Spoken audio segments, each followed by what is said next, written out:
Ketika Allah Subhanahu wa Ta'ala mengutus para nabi dan rasulnya, selain mereka membawa risalah, mereka dibekali mukjizat sebagai bukti bahwa mereka diutus oleh Zat yang Maha Penguasa, pencipta alam semesta.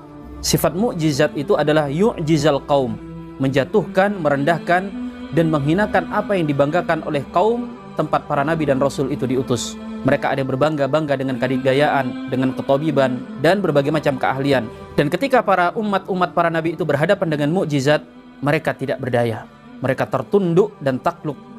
Hanya yang membedakan, ada yang kemudian menyatakan keimanannya, namun sebagiannya karena kesombongan dan faktor-faktor yang lainnya, mereka memilih untuk membangkang dan memusuhi dakwah para nabi dan rasul tersebut. Misalnya Fir'aun laknatullah alaih, ketika sudah menyaksikan bagaimana mukjizatnya Nabiullah Musa alaihissalam, bukannya tunduk dan menyatakan keimanan, justru dia akan congkak. Berbeda misalnya dengan para penyihir. Para penyihir ini paham betul, mereka tahu bahwa apa yang bersama Musa meskipun mirip sihir, tapi bukanlah sihir. Itulah mengapa kemudian para penyihir itu menyatakan keimanannya kepada Musa alaihissalam. Qalu amanna bi rabbil alamin, Rabbi Musa wa Harun. Maka demikian juga dengan Rasul sallallahu alaihi wasallam. Ketika beliau menyampaikan risalah Islamiyah, beliau dibekali dengan mukjizat-mukjizat, dan di antara mukjizat terbesarnya itu adalah Kitabullah Al-Quranul Karim. Bangsa Arab berbangga-bangga dengan syair, namun Al-Quran kemudian datang menjungkir balikkan dan menantang mereka, dan tak ada satupun yang mampu menjawab tantangan Al-Quran. Sebagiannya kemudian menyatakan keimanannya, namun tidak sedikit yang memilih memusuhi dan memerangi dakwah Nabi SAW. Bukan karena tidak mengakui kemukjizatan Al-Quran, tetapi karena faktor kesombongan, keangkuhan, dan hasad yang ada pada diri mereka.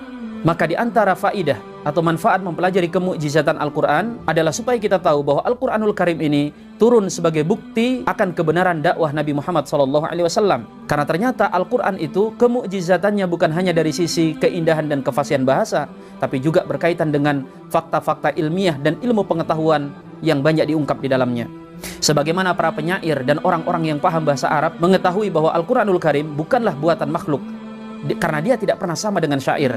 Maka orang-orang yang paham dengan ilmu pengetahuan, yang punya keahlian di bidang tertentu, mereka akan mengetahui bahwa apa yang disampaikan oleh Al-Quran itu mustahil bisa dilakukan atau disampaikan oleh manusia biasa. Itulah mengapa kemudian sebuah fakta, banyak orang yang berbondong-bondong masuk ke dalam Islam, sebagian besarnya adalah mereka para ahli di bidang ilmu tertentu.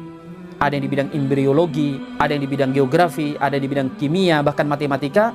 Begitu mereka mengkaji Al-Quran, bahkan sebagiannya motivasinya untuk mencari kelemahan Al-Quran, justru mereka terkesima dan tunduk dengan kemukjizatan Al-Quran. Misalnya saja para dokter ahli embriologi terheran-heran dengan apa yang diungkapkan oleh Al-Quran tentang proses terjadinya manusia. Karena mereka mengatakan apa yang disampaikan oleh Al-Quran ini mustahil diketahui di zaman Nabi Muhammad SAW. Bahkan beberapa zaman sesudah itu pun masih banyak manusia yang buta dari informasi tersebut. Demikian juga para ahli geografi, mereka takjub luar biasa ketika mendapatkan fakta dalam firman Allah Subhanahu wa taala, "Wa taral jibala tahsabhu jamidatan wa hiya tamurru marras sahab." Kalian lihat gunung itu diam, padahal mereka itu bergerak seperti bergeraknya awan. Karena kemukjizatan yang terdapat dalam Al-Quran inilah kemudian banyak mereka yang mendapat hidayah Islam. Lalu pertanyaannya, apa manfaatnya untuk kita yang sudah memang beriman kepada Al-Quran? Tentu untuk semakin membuat kita tunduk dan patuh kepada Zat yang telah menurunkan Al-Quran. Karena kita yakin agama yang kita ikuti ini adalah agama yang benar. Nabi Ibrahim saja, seorang nabi dan rasul yang akrab dengan hal-hal gaib, itu masih mengatakan kepada Allah Subhanahu wa taala, "Rabbi arini kaifa tuhyil mauta." Ya Rabb, tunjukkan kepadaku bagaimana engkau menghidupkan orang-orang yang sudah mati. Allah Ta'ala mengatakan, Qala awalam tu'min, bukankah kau sudah beriman wahai Ibrahim? Qala bala walakil yatma'inna qalbi. Ya tentu ya Allah, tetapi supaya aku semakin tenang dan tunduk kepada engkau. Jika Nabi Ibrahim saja masih membutuhkan penenang untuk keimanannya, tentu kita lebih membutuhkan lagi hal-hal yang semakin menguatkan keimanan kita. Ada sebagian pihak yang nyinyir bahkan antipati terhadap kemukjizatan, sains, ilmu pengetahuan, dan angka-angka dalam Al-Quran. Mereka berdalih bahwa ini tidak ada di zaman salaful ummah, dan ilmu ini banyak yang masih belum pasti, masih berupa dugaan. Jika kita menolak sebuah ilmu hanya karena ilmu itu belum kokoh, maka lihatlah kesejarahan daripada ilmu-ilmu keislaman yang kita nikmati sebagai ilmu yang kokoh hari ini. Pada awal mulanya ilmu tajwid itu adalah ilmu yang masih labil, sampai kemudian mengalami penyempurnaan sehingga menjadi disiplin ilmu tersendiri. Bahkan ilmu hadis juga demikian, tidak serta-merta matang di awal, disusun dan dirangkai melalui proses yang panjang. Bahkan termasuk ilmu fikih. Ilmu fikih pada awalnya adalah ilmu yang sederhana. sekarang menjadi raksasa keilmuan dengan seabrek dan segudang kaidah yang sangat mengagumkan. Maka demikian juga dengan ilmu i'jaz Al-Quran, kaitannya dengan angka-angka dan lain sebagainya.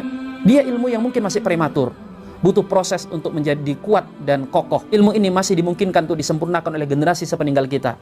Fakta-fakta yang disampaikan oleh Al-Quran yang hari ini mungkin masih gaib, bisa jadi dipecahkan oleh generasi peninggal kita. Sebagaimana banyak hal yang tidak bisa dipecahkan oleh generasi sebelum kita dari Al-Quran, hari ini kita menemukannya. Seperti firman Allah Subhanahu wa taala, was-sama'i dzatir raja, dan langit yang punya fungsi mengembalikan.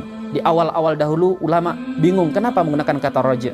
Dan hari ini kita tahu bagaimana proses terjadinya air hujan. Kemudian juga ternyata langit itu punya fungsi mengembalikan. Teknologi kita hari ini bahkan memanfaatkan fungsi langit yang mengembalikan signal dan lain sebagainya. Maka dengan mempelajari kemukjizatan Al-Quran sekali lagi akan menjadi amunisi dakwah kita untuk menyampaikan kebenaran dinul Islam. Dan yang kedua akan semakin membuat kita tenang dan yakin dalam keimanan dan ketundukan kita kepada syariat dan tuntunan yang dibawa oleh Nabi kita Muhammad SAW.